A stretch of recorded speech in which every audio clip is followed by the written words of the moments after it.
Hello students, good morning. Welcome to Bhaskar classes. ನಾನು ನಿಮ್ಮ Bhaskar, assistant professor of commerce, GFGC Magadi. Last ಸೆಷನ್ನಲ್ಲಿ ನಾವು mode ಕಂಡುಹಿಡಿಯೋದನ್ನು ಇಂಡಿವಿಜುವಲ್ ಅಬ್ಸರ್ವೇಷನ್ ಮತ್ತು ಡಿಸ್ಕ್ರೀಟ್ ಸೀರೀಸ್ನ ಫಸ್ಟ್ ಸೆಷನಲ್ಲಿ ನೋಡಿದ್ವಿ.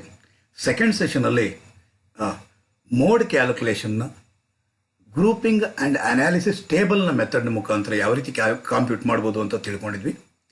ಇವತ್ತಿನ ದಿವಸ ಕಂಟಿನ್ಯೂಯಸ್ ಸೀರೀಸ್ನ ತಗೊಂಡು ನಿಮ್ಮ ಮುಂದೆ ಬಂದಿದ್ದೀನಿ ಸ್ಟೂಡೆಂಟ್ಸ್.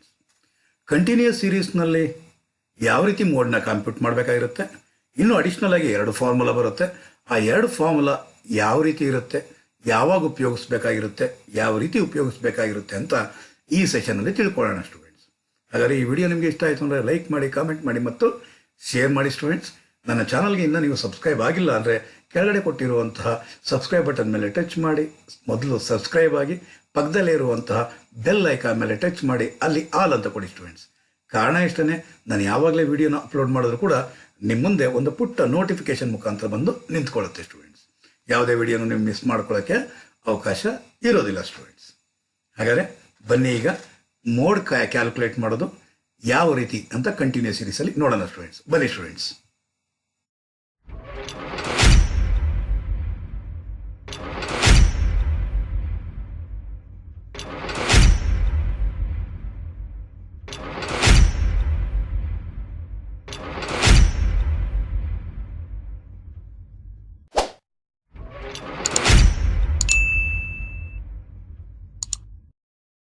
ಓಕೆ ಸ್ಟೂಡೆಂಟ್ಸ್, ಮೋಡ್ನ ಕಂಪ್ಯೂಟ್ ಮಾಡಲಿಕ್ಕೆ ಫ್ರೀಕ್ವೆನ್ಸಿ ಯಾವುದು ಹೈಯೆಸ್ಟ್ ಇದೆಯೋ ಅದನ್ನೇ ನಾವು ಮೋಡಲ್ ಕ್ಲಾಸ್ ಅಥವಾ ಮೋಡ್ ಅಂತ ಹೇಳ್ತೀವಿ ಸ್ಟೂಡೆಂಟ್ಸ್. ಹಾಗಾದರೆ ಈ ಪ್ರಾಬ್ಲಮಲ್ಲಿ 1 to 5 1 1 10 to 20 ಗಳಿಸಿರೋರು ಒಬ್ಬ, 20 to 30 ಗಳಿಸಿರೋರು ಇಬ್ಬರು, 30 to 40 ಗಳಿಸಿರೋರು 5 ಜನ, 40 to 50 ಗಳಿಸಿರೋರು ಒಬ್ಬ, 50 to 60 ಗಳಿಸಿರೋರು 8 ಜನ ಸ್ಟೂಡೆಂಟ್ಸ್ ಒಬ್ಬ. ಹಾಗಾದರೆ ಹೈಯೆಸ್ಟ್ ಫ್ರೀಕ್ವೆನ್ಸಿ ಎಷ್ಟಿದೆ ಅಂತ ತಂದಾಗ ಹೈಯೆಸ್ಟ್ ಫ್ರೀಕ್ವೆನ್ಸಿ ಇರೋದು ಎಷ್ಟು ಸ್ಟೂಡೆಂಟ್ಸ್? 5. ಹಾಗಾದರೆ 5 ಅನ್ನೋದು ಏನಾಗಿರುತ್ತೆ ಸ್ಟೂಡೆಂಟ್ಸ್? ಮೋಡಲ್ ಕ್ಲಾಸ್ ಆಗಿರುತ್ತೆ. ಅಂದರೆ ಮೋಡಲ್ ಕ್ಲಾಸ್ ಇದಕ್ಕೆ ಕರೆಸ್ಪಾಂಡಿಂಗ್ ಆಗಿರೋದು ಯಾವುದು ಅಂತ ತಂದರೆ 30 to 40 ಕ್ಲಾಸ್ ಆಗಿರುತ್ತೆ ಸ್ಟೂಡೆಂಟ್ಸ್. ಯಾವುದ್ರ ಪ್ರಕಾರವಾಗಿ? According to inspection method. ಹಾಗಾದರೆ according to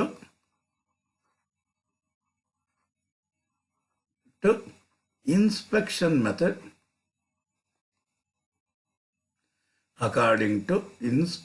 method, mode lies in between ಎಷ್ಟು students? 30 to 40 class. According to inspection method, mode lies in between 30 to 40 class. ಹಾಗಾದರೆ 30 to 40 ಕ್ಲಾಸ್ ಅಂದರೆ ಅದು 31ನ, 32ನ, 33ನ, 39ನ, 38.5, 39.99 ಅಥವಾ 40ನ ಎಷ್ಟು ಅಂತ ಹೇಗೆ ಗೊತ್ತಾಗುತ್ತೆ ಸ್ಟೂಡೆಂಟ್ಸ್? ಅದನ್ನು ಕಂಡುಹಿಡಿಯೋಕ್ಕೋಸ್ಕರ ಮೋಡಲ್ ಕ್ಲಾಸ್ ಗೊತ್ತಾಯಿತು, 30 to 40 ಅಂತ ಗೊತ್ತಾಯಿತು. ಟು ಲೊಕೇಟ್ ಎಕ್ಸಾಕ್ಟ್ ಮೋಡ್ ನಾವು ಒಂದು ಫಾರ್ಮುಲಾ ಯೂಸ್ ಮಾಡಬೇಕಾಗಿರುತ್ತೆ ಸ್ಟೂಡೆಂಟ್ಸ್. ಅದನ್ನೇ mode equals L plus F1 minus F0 divide by 2F1 minus F0 minus F2 into I. Sir ಏನಿದು F1, F0, F2 ಎಲ್ಲೋ ಏನೇನೋ ಆಗ್ತಾ ಇದ್ದೀರಲ್ಲ ಸರ್? ನಿಮ್ಗೆ ಆಲ್ರೆಡಿ ಗೊತ್ತಿರೋ ಹಾಗೆ ಸ್ಟೂಡೆಂಟ್ಸ್, ನಿಮ್ಗೆ ಗೊತ್ತಿರೋ ಹಾಗೆ ಝಡ್ ಅಂದರೆ ಅರ್ಥ ಏನು? ಮೋಡ್ ಅಂದರೆ ಯಾವ್ರಿಂದ ಮೋಡ್ನ ಯಾವ ರೀತಿ ಡಿನೋಟ್ ಮಾಡ್ತೀರಾ? ಝಡ್ಡಿಂದ ಡಿನೋಟ್ ಮಾಡ್ತೀರಾ. ಎಲ್ ಅಂದರೆ ಏನು ಸ್ಟೂಡೆಂಟ್ಸ್? ಎಲ್ ಅಂದರೆ lower limit of the modal class. Modal class ಇರೋದೆಷ್ಟು? 30 to 40. ಮೋಡಲ್ ಕ್ಲಾಸ್ ಇರೋದೆಷ್ಟು? 30 to 40. ಇದರಲ್ಲಿ ಯಾವುದರಲ್ಲಿ? 30 to 40ನಲ್ಲಿ ಲೋಯರ್ ಲಿಮಿಟ್ ಎಷ್ಟಿದೆ? ಲೋಯರ್ ಲಿಮಿಟ್ ಇರೋದು 30 ಇದೆ ಸ್ಟೂಡೆಂಟ್ಸ್. ಹಾಗಾದರೆ 30 ಅನ್ನೋದೇ ಲೋಯರ್ ಲಿಮಿಟ್ ಆಗಿರುತ್ತೆ ಸ್ಟೂಡೆಂಟ್ಸ್. 30 ಅನ್ನೋದು ಏನಾಗಿರುತ್ತೆ? ಲೋಯರ್ ಲಿಮಿಟ್ ಆಗಿರುತ್ತೆ. ಐ ಅಂತಂದರೆ ಕ್ಲಾಸ್ ಇಂಟರ್ವಲ್. 30 to 40 ಅಂದರೆ 30ಇಂದ 40ವರೆಗೂ ಎಷ್ಟು ಡಿಫ್ರೆನ್ಸ್ ಇದೆ? 10 ಡಿಫ್ರೆನ್ಸ್ ಇದೆ. ಹಾಗಾದರೆ ಐ ಅಂದರೆ ವಿಡ್ತ್ ಆಫ್ ದ ಕ್ಲಾಸ್, ಅದೇ ಏನಾಗಿರುತ್ತೆ ಸ್ಟೂಡೆಂಟ್ಸ್ 10 ಆಗಿರುತ್ತೆ. ಹಾಗಾದರೆ ಝೆಡ್ ಅಂದರೆ ಗೊತ್ತಾಯಿತು, ಮೋಡ್. ಎಲ್ ಅಂದರೆ ಗೊತ್ತಾಯಿತು, lower limit of the modal class. I ಅಂದರೆ ಗೊತ್ತಾಯಿತು, ಏನು ಗೊತ್ತಾಯಿತು? ಐ ಅಂದರೆ class width of the class interval ಅಂತ ಕೂಡ ಕರಿತೀವಿ. ಐ ಅಂದರೆ ಏನಾಗಿದೆ ಸ್ಟೂಡೆಂಟ್ಸ್ 10 ಆಗಿದೆ. ಈಗ F1 ಅಂದ್ರೇನು, F0 ಅಂದ್ರೇನು, F2 ಅಂದ್ರೇನು? ಮೋಡಲ್ ಕ್ಲಾಸ್ ಏನಿದೆಯೋ ಅದರ ಫ್ರೀಕ್ವೆನ್ಸಿನೇ ನಾವು ಕರಿತೀವಿ F1. ಹಾಗಾದ್ರೆ ಏನು ಸ್ಟೂಡೆಂಟ್ಸ್? F1 ಅಂದರೆ 5 ಆಗಿರುತ್ತೆ. ಅದೇ ರೀತಿಯಲ್ಲಿ ಮೋಡಲ್ ಕ್ಲಾಸ್ನ ಏನು ಸ್ಟೂಡೆಂಟ್ಸ್? ಮೋಡಲ್ ಕ್ಲಾಸ್ನ ಹಿಂದೆ ಇದೆ ಅಲ್ವಾ, ಎಷ್ಟಿದೆ ಫ್ರೀಕ್ವೆನ್ಸಿ, ಎಷ್ಟಿದೆ? 2 ಇದೆ ಅಲ್ವಾ, ಇದನ್ನೇ ನಾವು ಕರಿತೀವಿ F0. ಮೋಡಲ್ ಕ್ಲಾಸ್ನೇನಂತ ಕರಿತೀರಾ? F1. ಮೋಡಲ್ ಕ್ಲಾಸ್ನ ಫ್ರೀಕ್ವೆನ್ಸಿನೇನಂತ ಕರಿತೀರಾ? F1. ಮೋಡಲ್ ಕ್ಲಾಸ್ನ ಹಿಂದಿನ ಫ್ರೀಕ್ವೆನ್ಸಿ ಏನಿದೆಯೋ ಅದು F0 ಅಂತ ಕರಿತೀವಿ. ಮೋಡಲ್ ಕ್ಲಾಸ್ನ ಮುಂದಿನ ಅಂದರೆ ನೆಕ್ಸ್ಟ್, ಇದನ್ನು ನಾವು ಕರಿತೀವಿ ಯಾವುದನ್ನ? ಮೋಡಲ್ ಕ್ಲಾಸ್ನ ನೆಕ್ಸ್ಟ್ ಫ್ರೀಕ್ವೆನ್ಸಿನ ಕರಿತೀರಾ F2 ಅಂತ ಕರಿತೀರಾ ಸ್ಟೂಡೆಂಟ್ಸ್. ಹಾಗಾದರೆ F2 ಅಂತಂದರೆ 1 ಆಗಿರುತ್ತೆ ಸ್ಟೂಡೆಂಟ್ಸ್. F1 ಅಂದರೆ 5, F2 ಅಂತಂದರೆ 1 ಆಗಿರುತ್ತೆ, F0 ಅಂತಂದರೆ 2 ಆಗಿದೆ ಸ್ಟೂಡೆಂಟ್ಸ್ ಈ ಪ್ರಾಬ್ಲಮಲ್ಲಿ. Clear students? ಹಾಗಾದರೆ ಎಲ್ ಅಂದರೆ lower limit of a class ಎಷ್ಟಿದೆ ಸ್ಟೂಡೆಂಟ್ಸ್? 30 ಪ್ಲಸ್ F1 ಅಂದರೆ ಇಲ್ಲಿ ಬರ್ತಿದ್ದೀರಾ, ಇಲ್ಲಿ ಎಷ್ಟಿದೆ? F1 ಅಂದರೆ 5 ಇದೆ students, minus F0. F1 minus F0. Repeat ಮಾಡ್ತಾ ಇದ್ದೀನಿ, F1 ಮೈನಸ್ F0.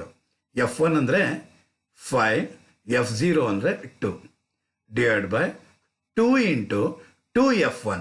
F1 ಅಂದರೆ ಎಷ್ಟು? 5 ಮೈನಸ್ F0 ಅಂದರೆ ಇಂದಲ್ದು ಅಂದರೆ 2 ಮೈನಸ್ F2 ಅಂದರೆ ನೆಕ್ಸ್ಟ್ ಒನ್ ಇಂಟು ಐ.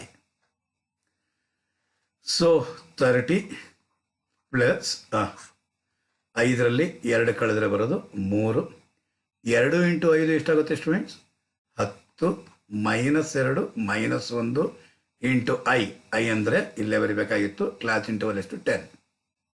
ಹಾಗಾದರೆ 30 ಪ್ಲಸ್ 3 ಡಿವೈಡ್ ಬೈ, ಇವಾಗ ಮೋಸ್ಟ್ ಇಂಪಾರ್ಟೆಂಟ್, 10ರಲ್ಲಿ 2 ಕಳೀರಿ, 1 ಕಳೀರಿ. ಹಾಗಾದರೆ ಬರೋದೆಷ್ಟು ಸ್ಟೂಡೆಂಟ್ಸ್? 7 ಇಂಟು 10. ಹಾಗಾದರೆ 30 ಪ್ಲಸ್ ಡೈರೆಕ್ಟಾಗಿ ಕ್ಯಾಲ್ಕುಲೇಟರ್ ತಗೊಂಡು 3 ಇಂಟು 10 ಡಿವೈಡ್ ಬೈ 7.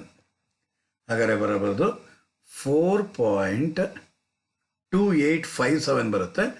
4.29 ಅಂತ ತಗೊಬೋದು ಸ್ಟೂಡೆಂಟ್ಸ್, ರೌಂಡ್ ಆಫ್ ಮಾಡಿ.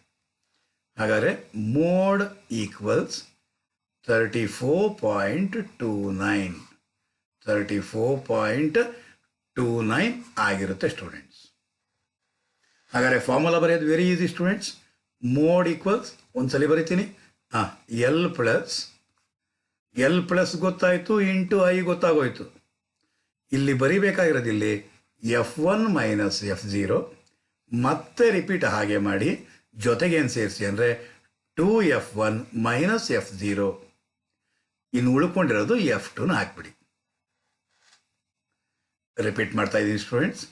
L plus F1 minus F0 ಹಾಕಿ, ಮತ್ತೆ ಇದನ್ನು ಹಾಗೆ ರಿಪೀಟ್ ಮಾಡಿ, F1 ಮೈನಸ್ F0, ಇಲ್ಲಿ ಮಾತ್ರ 2F1 ಹಾಕಿ, ಮೈನಸ್ ಇನ್ನೇನು ಉಳ್ಕೊಂಡಿರೋದು F2 ಇಂಟು ಐ ಆಗಿರುತ್ತೆ ಸ್ಟೂಡೆಂಟ್ಸ್. Clear students? ಅರ್ಥ ಆಗಿದೆ ಅಂತ ಭಾವಿಸ್ತೀನಿ ಸ್ಟೂಡೆಂಟ್ಸ್. ಹಾಗಾದರೆ ಫಾರ್ಮುಲಾ ಇನ್ನೊಂದ್ಸಲಿ ಬರೆದ್ಬಿಡ್ತೀನಿ. ಮೋಡ್ ಈಕ್ವಲ್ಸ್ ಎಲ್ ಪ್ಲಸ್, ಇಲ್ಲಿ ಇಂಟು ಐ ಉಪಯೋಗಿಸಿ. ಇಲ್ಲೇನು ಬರೀಬೇಕು? ನ್ಯೂಮರೇಟರಲ್ಲಿ F1 ಮೈನಸ್ F0 ಬರೀರಿ. ಮತ್ತೇನು ಮಾಡಿ, ಅದನ್ನು ಆಗಿಂದಾಗೆ ಬರೀರಿ. F1 ಮೈನಸ್ F0 ಮೈನಸ್ ಇನ್ನೇನು ಉಳಿತು? F2 ಉಳ್ಕೊಂತು, ಇಲ್ಲೊಂದು 2 ಹಾಕ್ಬಿಡಿ.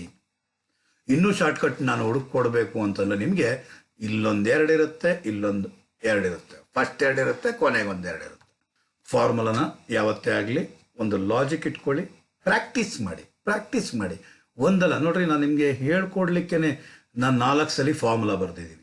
ನಾನು ಬರೆದಿದ್ದೀನಿ 4 ಸಲ. ನೀವು ನೋಡಿದ್ದೀರ, ಬರೀ ನೋಡಿದ್ರೆ ಬರಲ್ಲ ಸ್ಟೂಡೆಂಟ್ಸ್. ನೀವು ಪ್ರಾಕ್ಟೀಸ್ ಮಾಡಬೇಕು. ನೀವು ಎಷ್ಟು ಪ್ರಾಕ್ಟೀಸ್ ಮಾಡ್ತೀರೋ ಅಷ್ಟು ಒಳ್ಳೆಯದು.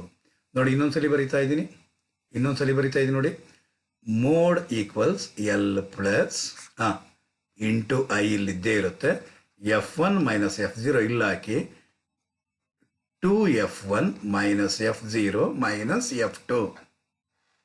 Clear students? ಇದು ಒಂದು formula, general formula use to compute mode ಆಗಿರುತ್ತೆ ಸ್ಟೂಡೆಂಟ್ಸ್. Clear students? ಹಾಗಾದರೆ ಈಗ ನಾವು ಮಾಡಿದ್ದು 22ನೇ ಪ್ರಾಬ್ಲಮ್ ಸ್ಟೂಡೆಂಟ್ಸ್. ಈಗ ಹೋಗೋಣ 23ನೇ ಪ್ರಾಬ್ಲಮ್. 23ನೇ ಪ್ರಾಬ್ಲಮ್. ಹಾಗಾದರೆ ಮೋಡ್ ಎಷ್ಟಂತೆ? 22 ಎಷ್ಟು ಫ್ರೀಕ್ವೆನ್ಸಿ ಇರೋದು. ಹಾಗಾದರೆ ಮೋಡಲ್ ಕ್ಲಾಸ್ ಏನಾಗಿರುತ್ತೆ? 30 to 40. ಹಾಗಾದರೆ according to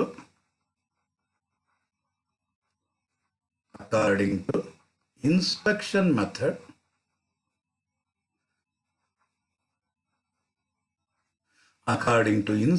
method, mode lies in between. According to inspection method, mode lies in between 30 to 40 class. So 30 to 40 class ಅಂತಂದ್ಮೇಲೆ mode equals L plus F1 minus F0 divided by 2F1 minus F0 minus F2 into I. ಹಾಗಾದರೆ L ಅಂದರೆ lower limit of a class. ಹಾಗಾದರೆ lower limit of a class ಅಂದರೆ ಎಷ್ಟು? 30 plus F1 ಅಂದರೆ ಇದನ್ನು ನಾವು F1 ಅಂತ ಕರಿತೀರಾ, ಇದನ್ನು F0 ಅಂತ ಕರಿತೀರಾ, 9ನ F2 ಅಂತ ಕರಿತೀರಾ. ಹಾಗಾದರೆ F1 ಅಂದರೆ ಎಷ್ಟು ಅಂದರೆ 22 ಮೈನಸ್ F0 ಅಂತ ತಂದರೆ 9 ಡಿವೈಡ್ ಬೈ 2 ಆಫ್ F1 ಅಂದರೆ 22 ಮೈನಸ್ F0 ಅಂತ ತಂದರೆ 9 ಮೈನಸ್ F2 ಅಂತಂದರೆ 9 ಇಂಟು ಐ ಅಂದರೆ ಕ್ಲಾಸ್ ಇಂಟರ್ವಲ್ 10. ಹಾಗಾದರೆ 30 ಪ್ಲಸ್ 22ನಲ್ಲಿ 9 ಹೋಯಿತು ಅಂದರೆ ಏನಂದರೆ ಸ್ಟೂಡೆಂಟ್ಸ್, 22ನಲ್ಲಿ 9 ಹೋಯಿತು ಅಂತಂದರೆ 13 ಡಿವೈಡ್ ಬೈ 22 ಇಂಟು 2 ಅಂದರೆ 44 ಮೈನಸ್ 9 ಮೈನಸ್ 9 ಇಂಟು 10. ಹಾಗಾದರೆ 30 ಪ್ಲಸ್ 13 ಡಿವೈಡ್ ಬೈ ಏನು 44 ಮೈನಸ್ 9 ಮೈನಸ್ 9. ಹಾಗಾದರೆ 44 ಮೈನಸ್ 9 ಮೈನಸ್ 9 ಅಂದರೆ ಬರೋದು 26 ಇಂಟು 10. ಹಾಗಾದರೆ 30 ಪ್ಲಸ್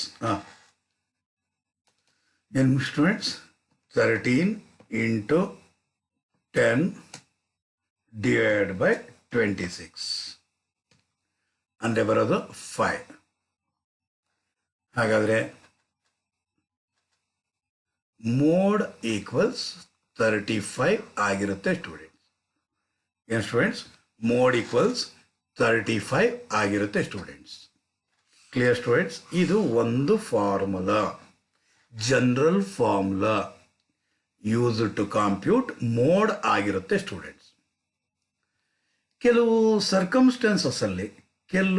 ಸರ್ಕಮ್ಸ್ಟೆನ್ಸಸ್ಸಲ್ಲಿ ಇನ್ನೂ ಒಂದು ಫಾರ್ಮುಲಾ ಉಪಯೋಗಿಸ್ತೀವಿ students.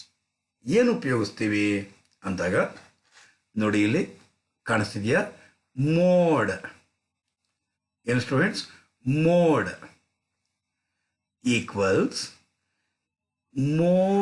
Equals L plus delta 1. ಏನು students? Delta 1 divide by delta 1 plus delta 2. ಈ ರೀತಿ ಬರೆದ್ರೆ ಡೆಲ್ಟಾ ಅಂತ ಕರಿತೀವಿ, ಡೆಲ್ಟಾ 1 ಅಂತ ಬರಿತೀವಿ, ಇದನ್ನೇ ಡೆಲ್ಟಾ 2 ಅಂತ ಹೇಳ್ತೀವಿ. ಹಾಗಾದರೆ delta 1 divide by delta 1 plus delta 2. Clear students? Delta 1 divide by delta 1 divide by delta 1 plus delta 2. ಹಾಗಾದರೆ ಯಾವ ರೀತಿ ಈ ಫಾರ್ಮುಲಾಸ ಅಂತ ಕೇಳೋದೇ ಆದರೆ ನೀವು, ಹಾಗಾದರೆ ಡೆಲ್ಟಾ 1 ಅಂದರೆ F1 ಮೈನಸ್ F0, ಡೆಲ್ಟಾ 2 ಅಂದರೆ F1 ಮೈನಸ್ F2. ಇಲ್ಲಿ ನೀವು ಗಮನಿಸಬೇಕಾಗಿರೋದು, ಇಲ್ಲೂ F1 ಇರುತ್ತೆ, ಇಲ್ಲೂ F1 ಇರುತ್ತೆ, ಆದರೆ ಇಲ್ಲಿ ಮಾತ್ರ ಚೇಂಜ್ ಆಗುತ್ತೆ. F1 ಮೈನಸ್ F0 ಡೆಲ್ಟಾ 1 ಅಂದರೆ, ಡೆಲ್ಟಾ 2 ಅಂದರೆ F1 ಮೈನಸ್ F2, ಸೇಮ್ ರಿಸಲ್ಟೇ ಬರುತ್ತೆ. ಕೆಲವು ಕಾರಣಗಳಿಂದ ಈ ಫಾರ್ಮುಲಾದಲ್ಲಿ ಆನ್ಸರ್ ಬರಲ್ಲ. ಕೆಲವು ಸಂದರ್ಭಗಳಲ್ಲಿ, ಕೆಲವು ಪ್ರಾಬ್ಲಮ್ನಲ್ಲಿ ಈ ಫಾರ್ಮುಲಾದಲ್ಲಿ ಆನ್ಸರ್ ಬರಲ್ಲ. ಅಂತಹ ಸಂದರ್ಭದಲ್ಲಿ ಮುಂದಕ್ಕೆ ಬರುತ್ತೆ ಅಂತಹ ಸಂದರ್ಭದಲ್ಲಿ ಈ ಫಾರ್ಮುಲಾನೇ ಉಪಯೋಗಿಸ್ಬೇಕಾಗಿರುತ್ತೆ. ನೀವು ಈ ಫಾರ್ಮುಲಾನೇ ಉಪಯೋಗಿಸ್ಬೇಕಾಗಿರುತ್ತೆ. Delta 1 divide by delta 1 plus delta 2. ಅದಕ್ಕೋಸ್ಕರ ನಾನು ಆ ಫಾರ್ಮುಲಾನ ಜ್ಞಾಪಕ ಇಟ್ಕೊಳ್ಳಿ, ಆದರೆ ಈ ಫಾರ್ಮುಲಾನ ನೀವು ಜ್ಞಾಪಕ ಇಟ್ಕೊಳ್ಳೇಬೇಕು ಅಂತ ನಾನು ಹೇಳ್ತಾ ಇದ್ದೀನಿ ಸ್ಟೂಡೆಂಟ್ಸ್. ಈ ಫಾರ್ಮುಲಾನ ನೀವು ಜ್ಞಾಪಕ ಇಟ್ಕೊಳ್ಳೇಬೇಕು ಅಂತ ನಾನು ನಿಮ್ಮ ಹತ್ರ ರಿಕ್ವೆಸ್ಟ್ ಮಾಡ್ತಿದ್ದೀನಿ. ಏನು ಹಾಗಾದರೆ ಫಾರ್ಮುಲಾಸ ಅಂತ ಅನ್ನೋದೇ ಆದರೆ, ಏನು ಫಾರ್ಮುಲಾ ಅಂದರೆ, ಫಾರ್ಮುಲಾನ ಒಂದ್ಸಲಿ ಬರೆದು ಬಿಡ್ತೀನಿ. ನಿಮ್ಗೇನು ಇವಾಗ ಗೊತ್ತಿಲ್ಲ, ಏನು ಗೊತ್ತಿಲ್ದಿರ ಆಗಿದ್ದೀರ, ಒಳ್ಳೆ ಮಕ್ಕಳು ನೀವು. ಏನು ಗೊತ್ತಿಲ್ಲ, ಮತ್ತಿನ್ನೊಂದ್ಸಲಿ ಬರೀತೀನಿ, ಕರೆಕ್ಟಾಗಿ ಅಬ್ಸರ್ವ್ ಮಾಡಿ students. Mode equals L plus ಮಾಮೂಲಿ ಇಂಟು ಐ. ಇದು ಗೊತ್ತಿದೆ ನಿಮಗೆ. ಇಲ್ಲೇನಾಗ್ತೀರಾ, F1 ಮೈನಸ್ F0. ಡಿನಾಮಿನೇಟರ್ನಲ್ಲಿ ಹಾಕ್ತೀರಾ, ಮತ್ತೆ F1 minus F0 minus F2. ಇಲ್ಲಿ 2 ಇರೋದ್ರಿಂದ ಸ್ಟಾರ್ಟಿಂಗ್ ಇಲ್ಲಿ 2 ಹಾಕ್ತೀರಾ. ಇದು ಆಗಲೇ ಬರೆದಿರುವಂತಹ ಫಾರ್ಮುಲಾ ಆಗಿರುತ್ತೆ ಸ್ಟೂಡೆಂಟ್ಸ್. ಆಗಲೇ ಬರೆದಿರುವಂಥ ಫಾರ್ಮುಲಾ ಇದು. ಅದೇ ಅಕಸ್ಮಾತ್ ಎರಡನೇ ಫಾರ್ಮುಲಾ ಬರೀಬೇಕು ಅಂದರೆ, ಮೋಡ್ ಈಕ್ವಲ್ಸ್ ಎಲ್ ಪ್ಲಸ್ ಇಲ್ಲೊಂದು ಇಂಟು ಐ ಹಾಕಿ. ಇದಕ್ಕೆ ಬದಲಾಗಿ ನ್ಯೂಮರೇಟರ್ನ ಬದಲಾಗಿ ಏನು ಬರೆದಿದ್ದೀರೋ ಅದಕ್ಕೆ ಬದಲಾಗಿ ಡೆಲ್ಟಾ 1 ಹಾಕಿ. ಡಿನಾಮಿನೇಟರ್ನಲ್ಲಿ ಮತ್ತೆ ಅದನ್ನೇ ಬರೆದು ಡೆಲ್ಟಾ 1 ಪ್ಲಸ್ ಡೆಲ್ಟಾ 2 ಹಾಕಿ. ಏನು ಹೇಳಿದೆ students, delta 1 divide by delta 1 plus delta 2. ಈ ರೀತಿ ಬರೆದ್ರೆ ಡೆಲ್ಟಾ ಅಂತ ಹೇಳ್ತೀವಿ ಸ್ಟೂಡೆಂಟ್ಸ್. ಸೊ ಈ ರೀತಿ ಬರೆದ್ರೆ ಏನಂತ ಕರಿತೀರಿ ನೀವು, ಡೆಲ್ಟಾ ಅಂತ ಕರಿತೀರಾ. Delta 1 divide by delta 1 plus delta 2. ಹಾಗಾದರೆ ಡೆಲ್ಟಾ 1 ಅಂದ್ರೇನು ಸಹ ಇಲ್ಲಿ ಕಾಣಿಸ್ತಿದೆಯಲ್ಲ, ಆಲ್ರೆಡಿ ನಿಮಗೆ ಇಲ್ಲಿ ಕಾಣಿಸ್ತಿದೆಯಲ್ಲ ನಿಮಗೆ. ಏನಿದೆ, F1 ಮೈನಸ್ F0 ಮಾಮೂಲಿ. ಡೆಲ್ಟಾ 2 ಅಂದ್ರೇನು ಸಹ F1 ಮೈನಸ್ F2. ಹಾಗಾದರೆ ಈ ಕೊಟ್ಟಿರೋ ಪ್ರಾಬ್ಲಮಲ್ಲಿ ಎಲ್ ಅಂದರೆ lower limit of the class 30 ಅಂತ ಗೊತ್ತು, ಪ್ಲಸ್ ಐ ಅಂದರೆ ಇಂಟು 10 ಅಂತ ಗೊತ್ತು. ಡೆಲ್ಟಾ 1 ಅಂದರೆ ಎಷ್ಟು ಅಂತ ಕಂಡುಹಿಡಿಬೇಕು. ಡೆಲ್ಟಾ 1 ಅಂದರೆ F1 ಮೈನಸ್ F0. F1 ಅಂದರೆ ಎಷ್ಟು, ಇಲ್ಲಿದೆ. ಸಾರಿ, F1 ಎಷ್ಟಿದೆ, 5 ಇದೆ. 5 ಮೈನಸ್ F0 ಅಂದರೆ ಎಷ್ಟಿದೆ, 2 ಇದೆ. ಹಾಗಾದರೆ 5 ಮೈನಸ್ 2 ಅಂದರೆ ಎಷ್ಟು, 3. ಏನಿದು, ಡೆಲ್ಟಾ 1. ಹಾಗಾದರೆ ಡೆಲ್ಟಾ 1 ಎಷ್ಟು ಬಂತು, 3 ಬಂತು. 3 ಡಿವೈಡ್ ಬೈ 3 ಪ್ಲಸ್ F2 ಅಂದರೆ ಡೆಲ್ಟಾ 2 ಹೇಗೆ ಬರುತ್ತೆ, F1 ಮೈನಸ್ F2. F1 ಎಷ್ಟಿದೆ, 5 ಮೈನಸ್ F2 ಎಷ್ಟಿದೆ, 1. ಹಾಗಾದರೆ ಡೆಲ್ಟಾ 2 ಎಷ್ಟಿರುತ್ತೆ ಅಂತಂದರೆ 4 ಆಗಿರುತ್ತೆ ಸ್ಟೂಡೆಂಟ್ಸ್. ಏನಾಗಿರುತ್ತೆ, 4 ಆಗಿರುತ್ತೆ ಸ್ಟೂಡೆಂಟ್ಸ್. ಹಾಗಾದರೆ 4. So 30 plus 3 divide by 7 into 10. ಹಾಗಾದರೆ mode equals 30 plus 3 into 10 divide by 7 ಅಂದರೆ 4.285 ಬರುತ್ತೆ. ಅದನ್ನು ರೌಂಡ್ ಆಫ್ ಮಾಡಿದ್ರೆ 4.29 ತಗೊಳ್ಳಿ. ಹಾಗಾದರೆ ಮೋಡ್ ಈಕ್ವಲ್ಸ್ 34.29 ಬರುತ್ತೆ ಸ್ಟೂಡೆಂಟ್ಸ್. ಇದನ್ನೇ ನಾನು ಅಲ್ಲಿ ಹೇಳಿದ್ದು 34.29. Same result. ಎರಡು ಆನ್ಸರ್ನಲ್ಲೂ ಸೇಮ್, ಎರಡು ಮೆಥಡಲ್ಲೂ ಸೇಮ್ ಆನ್ಸರ್ ಬರುತ್ತೆ ಸ್ಟೂಡೆಂಟ್ಸ್. ಹಾಗಾದರೆ ಕನ್ಕ್ಲೂಷನ್ ಏನಾಯಿತು? Mode equals L plus into I ಹಾಕ್ತೀರಾ, F1 minus F0, 2F1 minus F0 minus F2. ಇದು ಒಂದು ಫಾರ್ಮುಲಾ. ಇದನ್ನು ಬೇಕಾದ್ರೂ ನೀವು ಹಾಕ್ಬೋದು. ಅಥವಾ mode equals L plus into I. ಇಲ್ಲೇನು ಹಾಕಬೇಕು? ಡೆಲ್ಟಾ 1 ಹಾಕ್ತೀರಾ, ಡೆಲ್ಟಾ 1 ಪ್ಲಸ್ ಡೆಲ್ಟಾ 2. ಹಾಗಾದರೆ ಡೆಲ್ಟಾ 1 ಅಂದರೆ ಏನು, ಡೆಲ್ಟಾ 2 ಅಂದರೆ ಏನು? F1 ಮೈನಸ್ F0 ಇಲ್ಲ ಹಾಕ್ತೀರಾ, F1 ಮೈನಸ್ F2 ಇಲ್ಲ ಹಾಕ್ತೀರಾ. ಇಲ್ಲಿ ಜ್ಞಾಪಕ ಇಟ್ಕೊಳ್ಳಿ ಸ್ಟೂಡೆಂಟ್ಸ್, ಈ ಫಾರ್ಮುಲಾ ಉಪಯೋಗಿಸಿದಾಗ ಈ ರೀತಿ ಎರಡು ಗೆರೆನ ಉಪಯೋಗಿಸ್ಬೇಕು. ನಾನು ಉಪಯೋಗಿಸಿಲ್ಲ, ಇಲ್ಲಿ ಉಪಯೋಗಿಸ್ಬೇಕಾಗಿರುತ್ತೆ. ನೀವು ಇನ್ನು ಮುಂದಕ್ಕೆ ಉಪಯೋಗಿಸ್ಬೇಕಾಗಿರುತ್ತೆ. ಏನಿದ್ರ ಅರ್ಥ? ಎರಡು ಗೆರೆ ಹಾಕೋದ್ರಲ್ಲ, ಏನು ಸರ್ ಇದು? ಇದನ್ನು ನಾವು ಕರಿತೀವಿ ಮಾಡ್ಯುಲಸ್. ಏನಂತ ಕರೀತಾರೆ ಸ್ಟೂಡೆಂಟ್ಸ್? ಮಾಡ್ಯುಲಸ್ ಅಂತ ಕರಿತೀರ ನೀವು. ಹಾಗಾದ್ರೆ ಇದನ್ನು ಓದೋ ರೀತಿ ಏನಂತ ಕರಿತೀರಾ? Delta 1 equals modulus F1 minus F0. ಏನು students? Modulus F1 minus F0. ಏನು ಸರ್ ಇದು ಮಾಡ್ಯುಲಸ್ ಅಂದ್ರೆ ಅರ್ಥ? Ignoring science. ಏನು ಸ್ಟೂಡೆಂಟ್ಸ್? Ignoring science. ಏನಿದು ಇಗ್ನೋರಿಂಗ್ ಸೈನ್ಸ್ ಅಂದರೆ ಅರ್ಥ 20 ಅಂದ್ಕೊಳ್ಳಿ, ಮೈನಸ್ F0 ಇರೋದು 19 ಅಂದ್ಕೊಳ್ಳಿ. 20ರಲ್ಲಿ 19 ಹೋದ್ರೆ ಎಷ್ಟು ಬರುತ್ತೆ? 1 ಬರುತ್ತೆ. ಅದೇ ರೀತಿಯಲ್ಲಿ F1 ಅಂದರೆ ಎಷ್ಟು? 20 ಮೈನಸ್ F2 ಎಷ್ಟಿರುತ್ತೆ? 22 ಇರುತ್ತೆ ಅಂದ್ಕೊಳ್ಳಿ. ಇಲ್ಲಿ ಮಾಡ್ಯುಲಸ್ ಆಗಿರ್ತಿರಲ್ಲ, ಇಗ್ನೋರಿಂಗ್ ಸೈನ್ಸ್ ಅಂದರೆ ಡೆಲ್ಟಾ 2 ಈಕ್ವಲ್ಸ್ 20ರಲ್ಲಿ 22 ಅವ್ರು ಎಷ್ಟಾಗಿರುತ್ತೆ? ನಿಮ್ಮ ಪ್ರಕಾರವಾಗಿ -2. ಇಲ್ಲಿ ಮಾಡ್ಯುಲಸ್ನ ಹಾಕಿದ್ದೀರಾ ಅಂದ್ರೆ ಅರ್ಥ ಮೈನಸ್ನ ಇಗ್ನೋರ್ ಮಾಡಬೇಕು. ಹಾಗಾದ್ರೆ ಈ ಮೈನಸ್ ಇದೆ ಅಲ್ವಾ, ಈ ಮೈನಸ್ನ ನೀವು ಇಗ್ನೋರ್ ಮಾಡಬೇಕಾಗಿರುತ್ತೆ ಸ್ಟೂಡೆಂಟ್ಸ್. ಹಾಗಾದ್ರೆ ಏನು ಇಡಬೇಕಾಗಿರುತ್ತೆ ಸ್ಟೂಡೆಂಟ್ಸ್? +2 ಅಂತ ಇಡಬೇಕಾಗಿರುತ್ತೆ ಸ್ಟೂಡೆಂಟ್ಸ್. ಇದೇ ಮಾಡ್ಯುಲಸ್ನ ಅರ್ಥ. ಅಂದರೆ ಡೆಲ್ಟಾ 2 ಅಂದ್ರೆ ಅರ್ಥ +2 ಆಗಿರುತ್ತೆ ಸ್ಟೂಡೆಂಟ್ಸ್, -2 ಬರೋದಿಲ್ಲ. ಹಾಗಾದರೆ ಡೆಲ್ಟಾ 1ನಲ್ಲೂ ಮತ್ತು ಡೆಲ್ಟಾ 2ನಲ್ಲೂ ಮೈನಸ್ ಫಿಗರ್ ಬರಲ್ಲ ಸ್ಟೂಡೆಂಟ್ಸ್. Clear students? ಈ ಫಾರ್ಮುಲಾನ ಉಪಯೋಗಿಸಿದ್ರೆ ಕೆಲವು ಟೈಮ್ ನೆಗೆಟಿವ್ ಫಿಗರ್ಸ್ ಬರೋಕ್ಕೆ ಅವಕಾಶ ಇದೆ. ಏನು? ಕೆಲವು ಟೈಮ್ ನೆಗೆಟಿವ್ ಫಿಗರ್ಸ್ ಇದರಲ್ಲಿ ಬರೋಕ್ಕೆ ಅವಕಾಶ ಇರುತ್ತೆ. ಲೋಯರ್ ಲಿಮಿಟ್ಗಿಂತ ಕಡಿಮೆ ಇರುತ್ತೆ ಸ್ಟೂಡೆಂಟ್ಸ್. ಏನು ಹೇಳಿದೆ? ಲೋಯರ್ ಲಿಮಿಟ್ಗಿಂತ ಮೋಡ್ ಕಡಿಮೆ ಆಗಿಬಿಡುತ್ತೆ.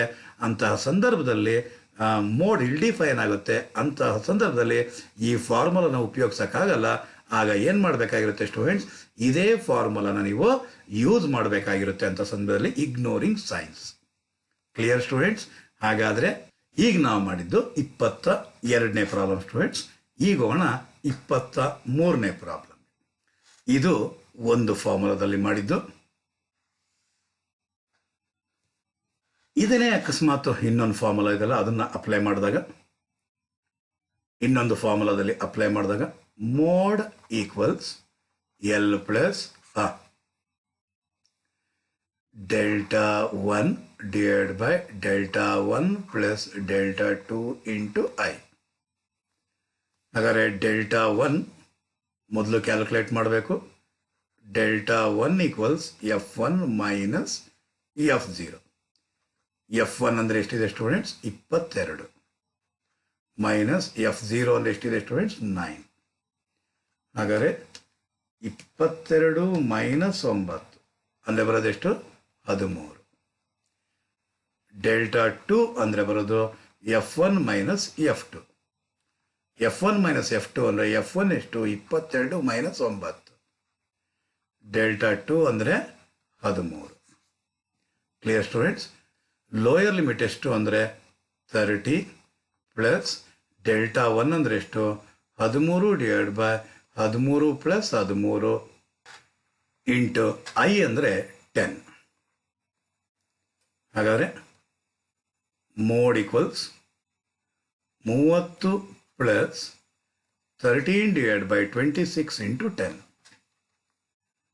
30 plus 5. Mode equals 35 ಆಗಿರುತ್ತೆ ಸ್ಟೂಡೆಂಟ್ಸ್. Same thing. ಇದು ನಾವು ಮಾಡಿದ್ದು 23ನೇ ಪ್ರಾಬ್ಲಮ್ ಸ್ಟೂಡೆಂಟ್ಸ್. ಹಾಗಾದರೆ ಈಗ ನೆಕ್ಸ್ಟ್ ಹೋಗುವ 24ನೇ ಪ್ರಾಬ್ಲಮ್ಗೆ. 24ನೇ ಪ್ರಾಬ್ಲಮ್ ಇದನ್ನು ನಾನು ನಿಮಗೆ ಹೋಮ್ವರ್ಕ್ ಹಾಕ್ಕೊಡ್ತೀನಿ ಸ್ಟೂಡೆಂಟ್ಸ್. ನೀವೇ ಸಾಲ್ವ್ ಮಾಡಿ. 2 ಫಾರ್ಮುಲಾ ಹಾಕಿ ಸಾಲ್ವ್ ಮಾಡಿ. ನಿಮಗೆ ಇದರಲ್ಲಿ ಎರಡನೇ ಫಾರ್ಮುಲಾ ಇದೆ ಅಲ್ವಾ, mode equals L plus delta 1 divide by delta 1 plus delta 2 into I. ಈ ಫಾರ್ಮುಲಾ ಮೇಲೆ ಜಾಸ್ತಿ ಕಾನ್ಸಂಟ್ರೇಟ್ ಮಾಡಬೇಕಾಗಿರುತ್ತೆ ಸ್ಟೂಡೆಂಟ್ಸ್. ಇದು 24ನೇ ಪ್ರಾಬ್ಲಮ್. 25ನೇ ಪ್ರಾಬ್ಲಮ್ ಕೂಡ ಹೋಮ್ವರ್ಕ್ ಕೊಡ್ತೀನಿ ಸ್ಟೂಡೆಂಟ್ಸ್. 25ನೇ ಪ್ರಾಬ್ಲಮ್ ಕೂಡ ಹೋಮ್ವರ್ಕ್, 26ನೇ ಪ್ರಾಬ್ಲಮ್ ಕೂಡ ಹೋಮ್ವರ್ಕ್ ಕೊಡ್ತೀನಿ ಸ್ಟೂಡೆಂಟ್ಸ್. 27ನೇ ಪ್ರಾಬ್ಲಮ್ ಕೂಡ ನಾನು ನಿಮಗೆ ಹೋಮ್ವರ್ಕ್ ಕೊಡ್ತೀನಿ ಸ್ಟೂಡೆಂಟ್ಸ್. 28ನೇ ಪ್ರಾಬ್ಲಮ್ ಇದೆ ಅಲ್ವಾ, ಇದನ್ನು ಕೂಡ ನಾನು ನಿಮಗೆ ಹೋಮ್ವರ್ಕ್ ಕೊಡ್ತೀನಿ ಸ್ಟೂಡೆಂಟ್ಸ್. 29ನೇ ಪ್ರಾಬ್ಲಮ್ ಇದು ಕೂಡ ನಾನು ನಿಮಗೆ ಹೋಮ್ವರ್ಕ್ ಕೊಡ್ತೀನಿ ಸ್ಟೂಡೆಂಟ್ಸ್. 29 ಇದೊಂದು 30ನೇ ಪ್ರಾಬ್ಲಮ್ ಕೂಡ ನಾನು ನಿಮಗೆ ಹೋಮ್ವರ್ಕ್ ಕೊಡ್ತೀನಿ ಸ್ಟೂಡೆಂಟ್ಸ್. 30ನೇ ಪ್ರಾಬ್ಲಮ್ ಆದಮೇಲೆ ಇದೆ ಅಲ್ವಾ 31ನೇ ಪ್ರಾಬ್ಲಮ್. ಈ ಪ್ರಾಬ್ಲಮ್ಗೆ ನಾನು 3 ಸ್ಟಾರ್ ಕೊಡ್ತೀನಿ ಸ್ಟೂಡೆಂಟ್ಸ್. ಈ 3 ಸ್ಟಾರ್ ಕೊಟ್ಟು ಇದನ್ನು ನಾನು ನಿಮಗೆ ಹೋಮ್ವರ್ಕ್ ಕೊಡ್ತೀನಿ ಸ್ಟೂಡೆಂಟ್ಸ್. ಜ್ಞಾಪಕ ಇರಲಿ. Highest frequency according to inspection method highest frequency ಇರೋದೆಷ್ಟು 19 ಇರೋದು. ಹಾಗಾದರೆ mode lies in between according to inspection method mode lies in between 8 to 10 class ಅಂತ ಮಾಡಿ ನೀವು ಆ ಫಾರ್ಮುಲಾ ಹಾಕ್ಬಿಡ್ತೀರಾ. ಆ ರೀತಿ ಮಾಡೋಕ್ಕೆ ಹೋಗಬೇಡ್ರಿ. ಇಲ್ಲಿ ಕಾನ್ಸಂಟ್ರೇಷನ್ ಆಫ್ ಫ್ರೀಕ್ವೆನ್ಸೀಸ್ ಜಾಸ್ತಿ ಇದೆ, ಬೇರೆ ಕಡೆ ಜಾಸ್ತಿ ಇದೆ. ಸೊ ಅದಕ್ಕೋಸ್ಕರ ಈ ಪ್ರಾಬ್ಲಮ್ನ ನಾನು ನಿಮಗೆ ಹೋಮ್ವರ್ಕ್ ಕೊಡ್ತಾ ಇರೋವಂಥ ಉದ್ದೇಶ ಇಷ್ಟೇ. ನೀವು ಕಂಪಲ್ಸರಿಯಾಗಿ ಈ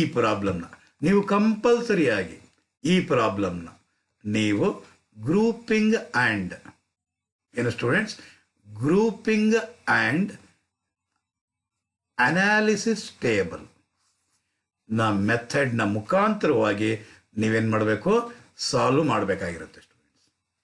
grouping and analysis table method ಮುಖಾಂತರ ಮಾಡಿದಾಗ ನನ್ನ ಪ್ರಕಾರವಾಗಿ 16ರಿಂದ 18 ಮೋಡಲ್ ಕ್ಲಾಸ್ ಬರುತ್ತೆ ಸ್ಟೂಡೆಂಟ್ಸ್. ಏನೋ ಒಂದೇ ರಿಪೀಟ್ ಮಾಡ್ತಿದ್ದೀನಿ, 16ರಿಂದ 18 ಮೋಡಲ್ ಕ್ಲಾಸ್ ಬರ್ಬೋದು ಸ್ಟೂಡೆಂಟ್ಸ್. ನೋಡಿ ಇದನ್ನು ಕಾಮೆಂಟ್ ಬಾಕ್ಸಲ್ಲಿ ಹಾಕಿ ಸ್ಟೂಡೆಂಟ್ಸ್. ಕಾಮೆಂಟ್ ಬಾಕ್ಸಲ್ಲಿ ಮಿನಿಮಮ್ 10 ಜನ ಆದರೂ ನೀವು ಬಂದಿರೋ ಆನ್ಸರ್ ಹಾಕಿದ್ರಂದರೆ ಈ ಪ್ರಾಬ್ಲಮ್ನ ನಾನೇ ಸಾಲ್ವ್ ಮಾಡ್ತೀನಿ ಸ್ಟೂಡೆಂಟ್ಸ್. ಇದು ಕೂಡ ನಾನು ನಿಮಗೆ ಹೋಮ್ವರ್ಕ್ ಕೊಡ್ತಾ ಇದ್ದೀನಿ ಸ್ಟೂಡೆಂಟ್ಸ್. ಈ ಪ್ರಾಬ್ಲಮ್ನು ಕೂಡ ನಾನು ನಿಮಗೆ ಹೋಮ್ವರ್ಕ್ ಕೊಡ್ತಾ ಇದ್ದೀನಿ ಸ್ಟೂಡೆಂಟ್ಸ್. 31ನೇದು. ಹಾಗಾದರೆ ನೆಕ್ಸ್ಟ್ ನಾನು ನಿಮ್ಮ ಮುಂದೆ ಬರ್ತಾ ಇರುವಂತಹದ್ದು 32ನೇ ಪ್ರಾಬ್ಲಮ್. ನೆಕ್ಸ್ಟ್ ಸೆಷನಲ್ಲಿ grouping and analysis table method ಮುಖಾಂತರ ಯಾವಾಗ ಕೊಟ್ಟಾಗ ಗ್ರೂಪಿಂಗ್ ಆ್ಯಂಡ್ ಅನಾಲಿಸಿಸ್ ಟೇಬಲ್ ಮೆಥಡ್ನ ಯಾವಾಗ ಮಾಡಬೇಕು ನಾವು ಅನ್ನೋದನ್ನು ಮತ್ತೆ ಕಂಟಿನ್ಯೂಸ್ ಸೀರೀಸ್ನಲ್ಲಿ ಈ ಪ್ರಾಬ್ಲಮ್ನ ಹೋಮ್ವರ್ಕ್ನ ನೀವೇನು ಮಾಡಬೇಕು, ಈ ಪ್ರಾಬ್ಲಮ್ನ ನೀವು ಆನ್ಸರ್ ಬಂದಿರೋದನ್ನು ಕಾಮೆಂಟ್ ಬಾಕ್ಸಲ್ಲಿ ಮಿನಿಮಮ್ 10 ಜನ ಆದರೂ ಹಾಕಿರಬೇಕಾಗಿರುತ್ತೆ ಸ್ಟೂಡೆಂಟ್ಸ್. ಹಾಕಿದರೆ ಕಾರಣ ಏನು ಅಂತ ಹೇಳಿರ್ತೀನಿ ಸ್ಟೂಡೆಂಟ್ಸ್ ನೆಕ್ಸ್ಟ್ ವಿಡಿಯೋಗೆ. Clear students? ಹಾಕಿಲ್ಲ ಅಂತಂದರೆ ನಿಮಗೆಲ್ಲ ಅರ್ಥ ಆಗಿದೆ ಅಂತ ಭಾವಿಸ್ತಾ ಇನ್ಕ್ಲೂಸಿವ್ ಸೀರೀಸ್ಗೆ ಹೋಗ್ತೀನಿ ಸ್ಟೂಡೆಂಟ್ಸ್. ಇನ್ನಿರೋದು inclusive series, then open end classes and empirical formula ಅಂತ ಒಂದು ಬರುತ್ತೆ ಸ್ಟೂಡೆಂಟ್ಸ್. ಏನು ಅಂದರೆ empirical formula examination point of view most important, 5 star ಕೊಡ್ತೀನಿ ಸ್ಟೂಡೆಂಟ್ಸ್. ಹಾಗಾದ್ರೆ ಇನ್ನು 3 ಸೆಕ್ಷನ್ ಮುಖಾಂತರ ಬರ್ತೀನಿ. ಅಕಸ್ಮಾತ್ ನೀವು 10 ಜನ ಏನಾದರೂ ಆನ್ಸರ್ ಏನಾದರೂ ಮೆನ್ಷನ್ ಮಾಡಿದ್ದೆ ಆದರೆ ಇನ್ನೂ ಒಂದು ಎಕ್ಸ್ಟ್ರಾ ಆಗುತ್ತೆ ಸ್ಟೂಡೆಂಟ್ಸ್. ಈ ರೀತಿ ಪ್ರಾಬ್ಲಮ್ಸ್ ಮತ್ತೆ ನಿಮಗೆ ಹೇಳ್ಕೊಡೋಕೆ ಒಂದು ಅವಕಾಶ ಸಿಗುತ್ತೆ ಸ್ಟೂಡೆಂಟ್ಸ್. ಜಸ್ಟ್ ಇಷ್ಟೇ, ಕಾರಣ ಇಷ್ಟೇ. ನಾನು ನಿಮಗೆ ಕಾಮೆಂಟ್ ಬಾಕ್ಸಲ್ಲಿ ಹಾಕಿ ಅಂತ ಹೇಳ್ತಾರೆ, ಎಷ್ಟು ಜನ ಫಾಲೋ ಮಾಡ್ತಿದ್ದೀರಾ ಅನ್ನೋದು ನನಗೆ ಐಡಿಯಾ ಸಿಗಬೇಕಾಗಿದೆ ಸ್ಟೂಡೆಂಟ್ಸ್. ಅದಕ್ಕೋಸ್ಕರ ಅಷ್ಟೇ. ಈ ವಿಡಿಯೋ ನಿಮಗೆ ಇಷ್ಟ ಆಯಿತು ಅಂದರೆ ಲೈಕ್ ಮಾಡಿ, ಕಾಮೆಂಟ್ ಮಾಡಿ ಮತ್ತು ಶೇರ್ ಮಾಡಿ ಸ್ಟೂಡೆಂಟ್ಸ್. ನೆಕ್ಸ್ಟ್ ಸೆಷನಲ್ಲಿ ಸಿಗೋ ಸ್ಟೂಡೆಂಟ್. ಅಲ್ಲಿವರೆಗೂ ಬಾಯ್ ಬಾಯ್ ಸ್ಟೂಡೆಂಟ್ಸ್.